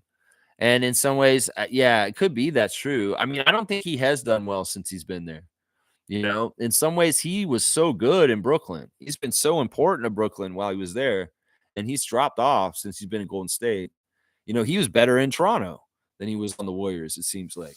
Blackhawks saying Dennis will fit in second year. Majority of players get better in second year after joining a new team. That could be true, too. We'll see if they decide to still keep him around. It seems like Dennis is in one of those places with his contract and his place in the NBA where he's just a trade chip that's getting shuffled around every which way in some ways. That's what it seems like. Stargate saying that Dennis should go back to LA. He and his family were most happy there. Maybe. I think he liked LA. I think he really liked Toronto. I'm not going to lie. Seriously, if it had worked out here in Toronto, they were very happy here. They were very, very, very happy here. But, this is how it goes. Seymour said Tim Bontemp said Pirtle in at first for Looney, Moody, and Wiggins. That's not going to happen. Yeah, he may drug test him, Seymour. You're exactly right. Exactly right. All right, I'll give you a dunk for that. Now that you clarified what he was asking for, because you just gave me one half of the deal. I didn't know that Pirtle's name was involved. Then it's a no-go right there. I really want the farm if you're going to try and get Jakob Pirtle from the Raptors. That's your third dunk. 9 dunks, 9 points for you, my guy. There you go. Kenyon saying, I love the fact that Davion is going. I don't think he will be here long term, but I truly do think his impact is felt on the team. Yeah. Yeah. I think he's been a great influence. I think he's been a fantastic influence on Jamal Shed. I think he's been a fantastic influence on Jacoby Walter. I think that he's been an influence on Emmanuel Quickly. I think that he's been an influence on Scotty Barnes. And that's fantastic. That dogged, determinate kind of defensive mentality of Davion Mitchell is valuable, Masai and Bobby. And you know, if the money's right, he may not be that greedy. He may be very, very reasonable about the amount that he wants summer to come back and be on our team again. So seriously, Raptors, seriously, strongly consider keeping Davion Mitchell around because I like him. I like him a lot. And he's that kind of guy that you want on your team. In some ways, I think that we should keep him. I think we should keep him. I really do. Basketball Rewind saying at Seymour, no thanks. Where did he say this? Yeah, no, that deal's horrible. The Jakob Golden State deal. It's stupid. They're only trying to help Golden State get out of the mud. Like I said from the beginning, Tim Bontemps is a homer for Golden State. And any kind of way he can try and help them with his position of information where he can put out perception and ideas and stuff like that, he's going to do it. And this is probably one of those cases. It's probably one of those cases right there. Yeah. Mike's saying the word is Masai is reluctant to make Pirtle available, meaning you got to pay like you want Pirtle. Oh, yeah, of course. I mean, in some ways, they don't have to do anything with Pirtle. It's similar to the things like with OG in the last few years. OG, everybody wanted OG. Yeah, call me, talk to me. You want OG. Okay, Leon Rose. Sure, you need OG, blah, blah, blah. We'll listen to you for a few years, and then maybe we'll trade him to you at some point. Yeah, when the deal is what we want. And it was. And that's how it happens. If people call him about Pirtle, you better be serious because we don't have any reason to trade him. If we want to, we can just hold on to him and get value for a $20 million center every year. So, I mean, yeah, you better come correct. Masai's not trying to trade Pirtle. You better have something real good for Bobby if you think you're going to try and get him. That's right. Seymour saying he wrote one trade every team needs to make is on YouTube. I seen it yesterday. That's the trade he said, Pirtle for Looney and Moody. We don't want different Smurfs coming here. We don't want Moody Smurf or Looney Smurf. No. We like Pirtle Smurf. That's right. We'll keep Pirtle Smurf. Austrian Smurf. Yeah, we'll keep him. Mike's saying at least first and a second, if not a better prospect. Yeah, that's ridiculous. That's ridiculous. You want us to give a first-round pick and Jakob Pirtle to y'all for aged Kevon Looney, aged Andrew Wiggins, and a young kid that don't know what the fuck he's doing in his NBA career, Moody? Yeah, you're laughing. You're joking. You serious? No, you're not. So I ain't going to listen to you no more. That's right. That's right. So we're saying Dennis is a free agent. Maybe he resigns with Golden State. Who knows? I think he would fit very well with the Spurs. Next year, they're going to be really good. Dennis could be their point guard vet. Well, Chris Paul's that guy this year. I don't know. I don't know if Dennis and Chris Paul could coexist on the same team. In some ways, they're the same person. Seriously, Chris Paul's one of the most outspoken leaders in an NBA locker room. He will talk shit to everybody and make sure that they know they ain't doing things right if they aren't. And Dennis is like him. So I don't know. That may be a personality clash. I think that the Spurs fans are very happy with Chris Paul running that team with Wemby right now. But Dennis could do it too. I think you're right. He would do a very good job at it. But who knows? They may be very happy with Chris Paul being the mentor and the older point guard vet for them right now. Seymour's saying, okay, it's on Kenny for Real's page. He goes over what Tim wrote. Okay. Yeah, well, we went over it and, enough talk about it. I don't want to keep going over it. Let's see. And Seymour's saying the Middleton trade to Toronto is discussed in the same article. Yeah, once again, this is not a trade channel. I'll touch on little things for a second, but I don't want to do like a half an hour about a dumbass Tim Bontemps Golden State trade. I really don't. It's like, let's move. Let's touch something, talk about it for like a minute or two, move on to the next thing and not hold on to subjects so long on this channel. I think that if you guys think about it this way, I'm going to have 3 comments on each subject and that's it. I'm not going to add any more on that subject for the rest of the stream. Let's streamline our topics and get more done instead of just going over the same dumb speculation Tim Bontemps is doing here. Stargate saying Orlando Robinson, is he going to the 905 first? No, because he's not a G League player. He's an NBA player. I don't see him going to the 905. I think he's older, and I think that on this 10-day, they're just going to keep him with the main roster. But I may be wrong. I think that if he was going to go to the 905, he would have played yesterday because he would have had time to get there. But he didn't, and he was nowhere to be seen. So I don't think that the plans are for him to be on 905. It could very well be he's just going to come to the main Raptors and sit on the bench and be around them for the 10-day contract. Who knows? I may be wrong, though. Who knows? He may be in the next G League game on Wednesday. So who knows? We will have to see. Mike saying, Pape, yeah, it could be a trade. The word is Pirtle isn't actually out there. Okay, Mike, this is what I'm saying. We don't want to keep going with it. Tristan saying, did get it to it, but I like Orlando's signing. Yeah, I like it too. I want to see him where he's at right now in his career. I've seen him in the past. I remember him playing for Miami and him being just a nice big body that can rebound. So we'll have to see where he's at with his career and how he's developed in the last couple of years being out in Sacramento. So we'll have to see. Basketball Rewind saying we should compare cards one day. Compare cards? What do you mean? What cards? Oh, you mean like basketball cards? Maybe. I've got the box. We'll do the classic card very soon. Mike saying Mitchell is a real gym rat. Wow. Yeah. He just loves basketball. He's not interested in the NFL. He's not interested in college.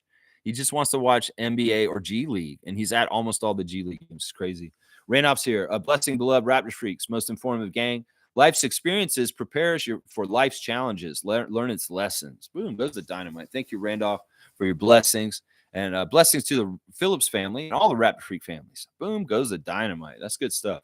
Basketball Rewind saying to Reggie, the Bulls will want to give their pick this year to have a clean future moving forward.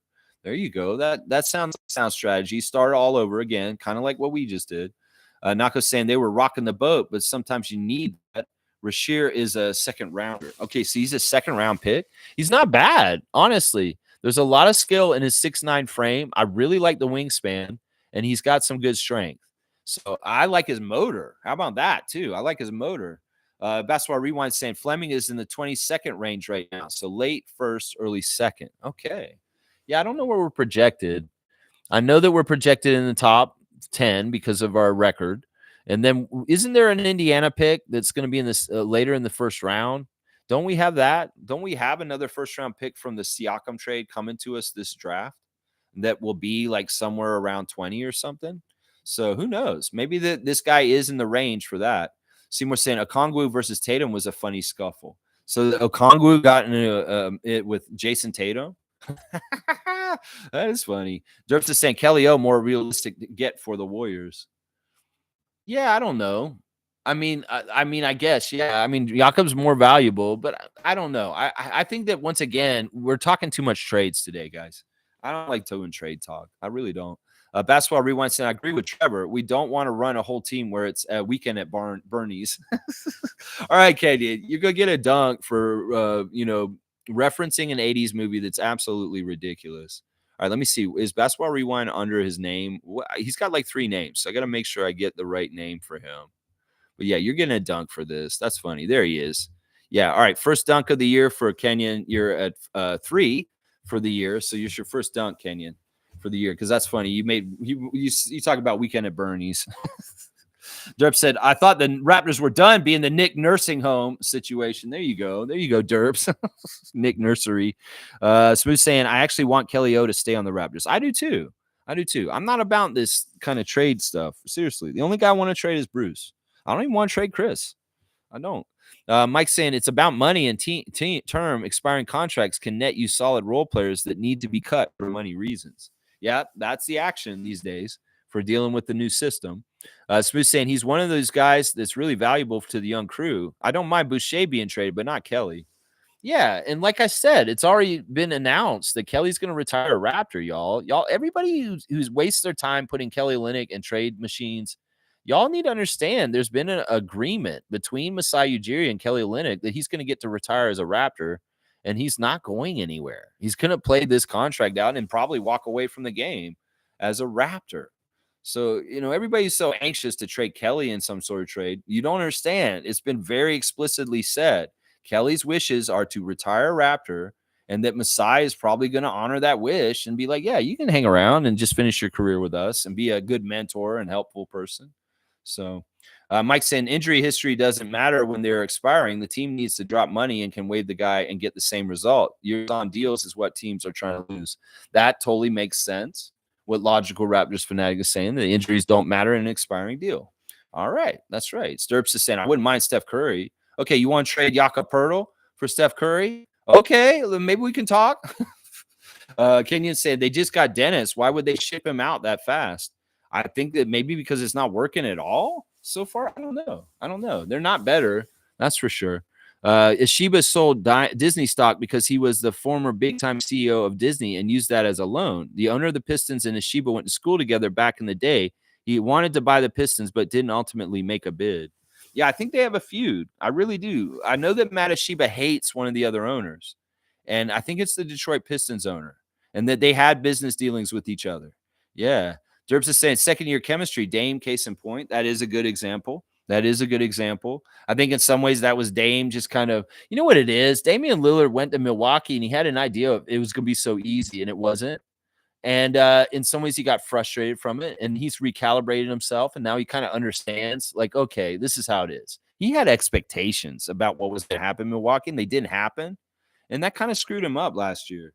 I'm not going to lie. Blackout saying Toronto was a payday for Dennis. Yeah, we gave him a good contract. And that's not I don't mind that. In some ways he deserves it, and people don't mind having him on their team for that. That's right. Saying respect, rewind. I understand. There you go. And Kate saying at Blackhawk, actually he goofed up and declined a 4-year, $80 million contract from LA. Yeah, that was a while back. That's long time news from a while ago. Smooth saying NBA people really have to stop with the Jakob Poeltl mock trades. It's not happening. It's because this deal is so kind of movable. And it's very attractive. And a lot of people love Jakob around the league. On the download, people really think he's an awesome center because they're seeing the highlights of him and the stat lines and how he's doing things. And they're like, man, I wish he was on our team. I mean, there's Spurs fans that wish he was back there right now. So that's part of it, is that he's playing amazing for his contract.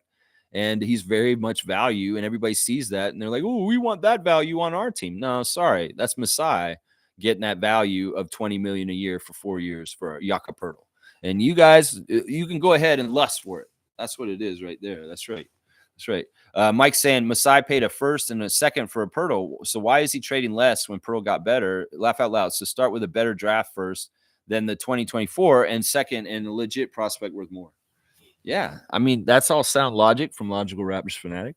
Basketball Rewind saying players don't usually take a 10-day to go play in the G League. Yeah, Omaroi was kind of not normal. It was really that they wanted to give him a pay bump and pay him more than just his G League salary, and that's why they did that. It was a financial reason why they gave him the 10-day. It wasn't actually a roster reason. It wasn't actually a progress in his career reason. It's like, here, we want to reward you financially by giving you a 10-day contract, which is this amount of money, and it bolstered his season earnings. Is what it was. That was the thing it was for Eugene. Yeah, I think that the Robinson is useful for the Raptors on the main squad, and that's why he'll be there. He's a center. And we've been saying we want center depth, and we cut Bruno Fernando, so we're down a big. So Robinson's just sitting in Bruno's spot. That makes sense. Let's see. Mike's saying, laugh out loud. There's more to the trade than just two teams. Okay, yeah. Let's stop trade talk, Mike. Seriously, maybe I'm going to designate there's an open 5 minutes of the whole stream, just 5 minutes. That's all, y'all, that y'all can talk about trades. And that's it. I will not tolerate trade talk otherwise, because I'm just getting sick of it, y'all. I really am. This channel is not a trade talk channel. We can speculate on the draft. We can look at players like we looked at Fleming today. But I'm not all about looking into all the stupid ass rumors and dumb things that ESPN writers are writing all the time. It's just a waste of time. I feel like I'm wasting my time talking about trades. Like, I'm sitting here giving my time 2 hours every day, and y'all want to fill up half an hour of it or an hour of it with trade talk? No, I don't want to do that. I don't want to do that. I won't do this channel if this becomes a trade talk channel. So let's stop, please. Bring it up once. I'll either say I like the idea or I don't, and then we don't talk about it ever again for the rest of the stream. There was a Kevon Looney. There's a Golden State trade we brought up. I handled it, and we need to shut up and let it go. And let's talk about the team now. Let's talk about Darko and what he needs to do with the team going up against Orlando next. Let's talk about reality and stop talking about fantasy. That's what I'm feeling right now. That's right. The Indiana pick is in 2026. So it's not this year. It's next year we get the Indiana pick. Okay, thank you. Thank you, Neil. I wasn't totally sure about that. And Kenyon saying we have a Portland second pick. This first rounder from the Pacers is next year. Okay, so he's helping me there too. So we got 2 second-round picks. We got Portland's second-round pick, and we have a first-round pick. So we have 3 picks. We have our lottery pick. We have 2 second-rounders, our regular pick, and then a pick from Portland. Is that correct? I think that's right. Seymour saying another move was Brown and Boucher to Memphis for Kennard, Clark, and Conchar. Yeah, once again, I don't want all these guys. In some ways that might be okay because I like Brendan Clark, and Luke Kennard is a decent shooter. Conchar is a weird player, and a first pick. That seems like a lot for that. That doesn't sound like a horrible deal. There's a lot of players involved in that, though. Monique is here. Good to see the super fan, Mo. Good morning, Raptor Free crew. Good morning to you, Mo. Always good to see the super fan in the chat. Basketball Rewind saying, fun fact of the day, the Pistons owner, and this is true, I know he's about to say, makes money off prisoners by charging them ridiculous rates to call home to their families. It's like $7 or $8 per minute. Actually, not so fun fact. Yeah, it's disgusting. That's what I'm saying. I said this, and this made Tom Duke hate my channel forever. Rich people are not your friend. Rich people are evil. Rich people are about to take control of the U.S. government today, and they're going to make it even more crazy disparity in wealth. There's going to be way more poor people. There's going to be way more homeless people. There's going to be way more children starving because there's a very disgusting elite and 1% class that is absolutely gross that is hoarding all the wealth. There's enough out there for everybody. If Elon Musk didn't want to go to Mars or something like that, he could spend money to eradicate homelessness and child hunger. He could do that himself personally, either him or Bezos. But they choose not to because they're evil fucking pieces of shit. And people that don't understand this, people like Tom Duke, who want to stand up for rich people, well, you're idiots. You're fucking idiots. And today is a sad day because the oligarchy is going to affect, and it's not going to get any better. It's going to be worse for the next 4 years. And people are going to really feel it. And it's people like the Pistons owner that I'm talking about that are fucking soulless pieces of shit that are not tied to humanity anymore. They're tied to this. That's their God right there. It has nothing to do with Jesus Christ. It has nothing to do with God up above, the higher power that I talk about in a positive sense. No, their God is money. And they bow to that every single day. And the greed is taking their spirits over. And they're not human beings anymore. They're just shells of lizard people. They're just fucking pieces of shit. That instead of a kid down the street being able to eat something, they're going to go ahead and buy some sort of $1 billion space capsule to try and fly up there for their own fucking childish, stupid ass fucking dreams. I'm just saying, these motherfuckers are not our friends, Tom Duke. And you're going to find out even more and more in the years to come. All right, there you go. All right, a little tangent. But yeah, Kenyon's exactly right. The owner of the Pistons is a piece of shit who makes money off of for-profit prisons. Just so y'all know. All right, let's keep going. India, what? Laugh out loud, India. Let's see. And Mike saying, I'm on Metta's side now. Laugh out loud. I don't even know what you're talking about, Metta. You mean Buzelis? I don't even know what you're talking about. Basketball Rewind saying, people should remember to like. Thank you, man. As I said earlier, trade machine obsession is boring. I'm with you, Kenyon.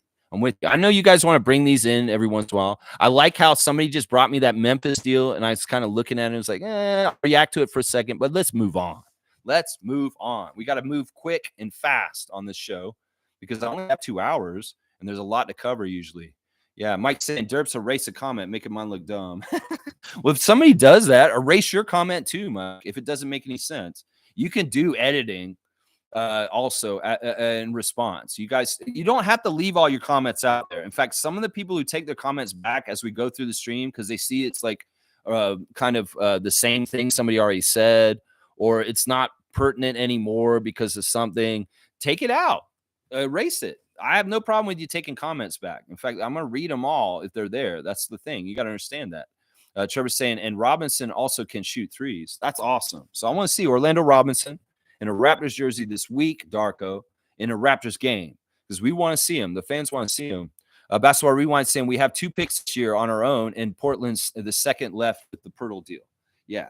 No, that's perfect. And I know that's technically trade talk, but no, you're being respectful, and that's more clarifying. And I asked what we have, and you're clarifying it for me. I appreciate that. I do. Slug Deezy saying Orlando Robinson cooked us for 15, 12, and 4 with Miami last season. Double, 4 blocks, right? I'll bet you that's the 4 blocks. Let's see. To be fair, a lot of people have cooked us. Yeah, we've had a couple of bad years in a row, but we're rebuilding. That's right. And Seymour's saying, shame on you, Pistons owners. Shame on you. Yeah, it's crazy. For-profit prisons should not exist. For-profit healthcare should not exist. For-profit housing should not exist.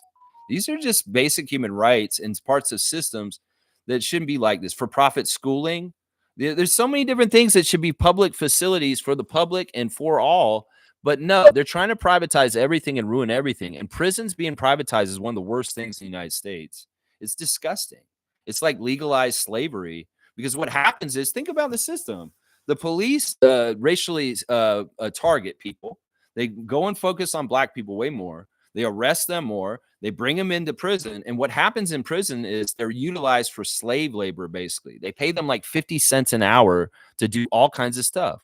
What's going on in California right now with the wildfires? Well, who's out there fighting the fires? They put prisoners out there to fight the fires. And they're getting paid to do it, but they're getting paid like 20 cents an hour or some shit like that. It's crazy. In some ways, slavery has never gone away, guys. It's just been the criminal justice system with the prison system, and that they get that labor somehow, some way through that. So think about that. That's messed up, isn't it? Yeah, that's messed up. And think about how they railroad people into being in prison for the stupidest shit. And often it's not fair. Justice is not blind. It does see color. And that's the thing that's fucked up right there. Trevor's saying Robinson's listed at 6'10", but he's actually a 7-footer. I could see that. I didn't notice. I took a couple comments. It's all good, Mike. You're good. All right, let's do the classic card right now. I know we got a little heavy with a couple political things just now, but you know what? I'm going to do that sometimes. That's just me. And, well, this was an opportunity. We're talking about the Pistons owner. All right, guys, here's the classic card of the day. Let's see if you guys can remember this player who used to play in the NBA. No idea where he is at this point. Who knows? Here you go. Get on it quick, because it's going to be a fast one. So if you can get this card, 100 points to whoever can get this classic card of the day. Can you see who that is from there? It's a nice shiny card. This will be the second day in a row we've had a Miami Heat card. Yesterday was Jaime Vasquez Jr. and a rookie card. Yeah, there you go. You spelled that so crazy, Seymour. Is that really? I mean, I guess you're trying to get around the spell check. I don't know what to do with that. That's such a weird way of writing that. I mean, in some ways I want to give this to Kaz, Seymour, because you're like Oladipo. That's not even his full name. It's Oladipo. I don't know. That's the word I wanted there. Victor Oladipo. Yeah, Seymour. There you is. You wrote it in right there. But yeah, Victor, and you didn't even get his name. Oh, wait, his first name is right. Okay. Man, I don't know what to do here. I wish you'd just do it right the first time. You don't mind me giving it to Kaz? Okay. Yeah, Squirtle. Squirtle. It's a nice card. It's kind of like got a shininess to it. It's not a normal hoops card. Actually, this is a Panini. This is a different card. It's not a hoops card. Anyway, the classic card of the day, Victor Oladipo, guys. And you know what? I'm going to give you guys are both saying give it to each other. You know what? Because you guys do that, you're both going to get it. Because you guys are so giving, you're both going to get it. Technically, Kaz got it first because you did not spell it right, Seymour, but you did basically get the right answer. So I'm going to go ahead and give it to both of you. You're both going to get 100. It's going to be a slash today. Slash Seymour. 100 points. And I'll have the trivia score totals up in the chat after the stream, so you can see the update there. There you go. Seymour saying we have the rules for a reason. Yeah, I know, but in the world of spell check and little buttons on phones, I get it. I get it that you guys are going to make crazy spell outs and stuff like that. I get it. And plus, it's very hard to spell some of the NBA players' names correctly. Like some of their names are not easy names to know how to spell. So in some ways, I have to give some allowances for misspellings, especially for some European names, So let's see. Basketball Rewind saying Panini has nice quality. Yeah, they got pretty good, nice cards. Like I like how shiny that is. Isn't that cool? And the design of it around him, it kind of looks like he's in the Twilight Zone or something like that. Whoa, Victor, you're in the Twilight Zone. It's like, the injuries put him in the Twilight Zone. I feel bad for Victor Oladipo. He had an interesting career, but he got hurt at a certain point and just not ineffective anymore. Yeah, split the points. You guys both get 100. That's what y'all get. There you go. All right, let's wrap it up. Let's get out of here, guys. Let me just make sure I got all my tabs and talked about everything that's important to talk about today. I think I did. Once again, we did Monday Memory today, going over 3 different games from January 20th of the past. The first game we looked at was a Laker game that happened in 2013 in the early DeMar and Kyle years of Dwayne Casey coaching. And we beat Kobe and Kyle and Steve Nash, Metta World Peace, Dwight Howard on the starting lineup for the Lakers that day. And this was after the 81 game that Kobe put on us from years before. Yeah, we got some get back. And it wasn't like a crazy the Jose was the leading scorer and then Landry Fields. So it's like a weird Raptors edition where we came up and beat a Lakers team that in some ways we shouldn't have beaten that year because we weren't that good of a team. So that's a Monday memory, beating the Kobe and the Lakers on this date in 2013. And then in 2016, we played the Celtics on this date. And young Kelly Olynyk in his 3rd year played against us, and we beat them. DeMar DeRozan getting 18 in the 3rd quarter. It was Amir Johnson's return game, first game back in Scotiabank Arena, changing teams after leaving the Raptors and going to the Boston Celtics. And that was a great video tribute to him. And DeMar got 34 points, and him and Kyle beat the Celtics that day. Young Kelly Olynyk played in that game for the Celtics, got 18 points off the bench on this date 7 years ago. Wait, was it 7? If it's 16, it's 9 years ago. 9 years ago. So Kelly was playing against us 9 years ago today. And then 5 years ago in Atlanta on MLK Day, the Raptors took it to the Atlanta Hawks and Trae Young, who scored over 40 points. And they had Vince Carter coming off the bench, our first ever retired number, 30-year anniversary. And a young rookie, Bruno Fernando, was playing for the Atlanta Hawks 5 years ago today against the Raptors. And we beat them on the heels of a great performance from Norman Powell, scoring major threes, 7 for 9 from 3 on this date 5 years ago against the Hawks in Atlanta. So, yeah, there you go. There's the Monday memories, 3 great games on this date from our past and the 30-year anniversary of the Raptors. Monday memories. You got to go over them sometimes on a Monday in the offseason. That's why Rewind saying, how many tabs do you usually have? It fluctuates. I'll usually have a range from, I'll have at least 9 every single day, but they can range all the way up to 20. And it depends on how much I have to do as far as information, whether it's ref report, injuries, whatever. But yeah, it's ranged. It's usually the least is 9. Usually it's the least is 9. But yeah, it's usually up to 10 or 20. It's usually about 20, maybe sometimes too. Most saying W stream, W vibes, go Raptors for life. Keep at it always, Lex. Raptor Freak family crew, strong forever. Thank you, Mo. I hope you're enjoying your new chair, and it's been just fantastic and working out in all kinds of ways for you. So good to see good things happen to good people like the super fan Monique Lawrence. Kenyon, thank you for being here today, Basketball Rewind. I appreciate y'all. Y'all check out Basketball Rewind's YouTube channel. It's a fantastic forum for people like Coach Roach and beyond and other people to come in there and talk. And I did go check out your latest stuff, Kenyon. I did go check out your roundtables on some of the drafting and stuff like that. And I appreciate you being here and giving some real good insight and intellect also, because you really do know your stuff, and I appreciate you. And same for Mike also, Logical Raptors Fanatic. I wish you would bring your channel back, but I understand it's a lot of work to do your channel, and you know your stuff. And I'm just glad that you still choose to come in and hang out with me here.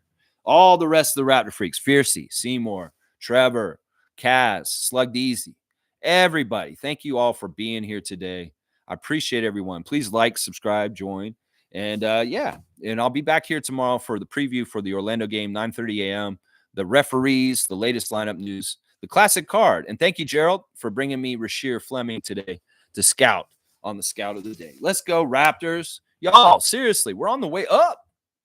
We've been at the bottom. We've been hanging around in the quagmire of sadness and lots of losses, but we're on the way up. Don't get it twisted.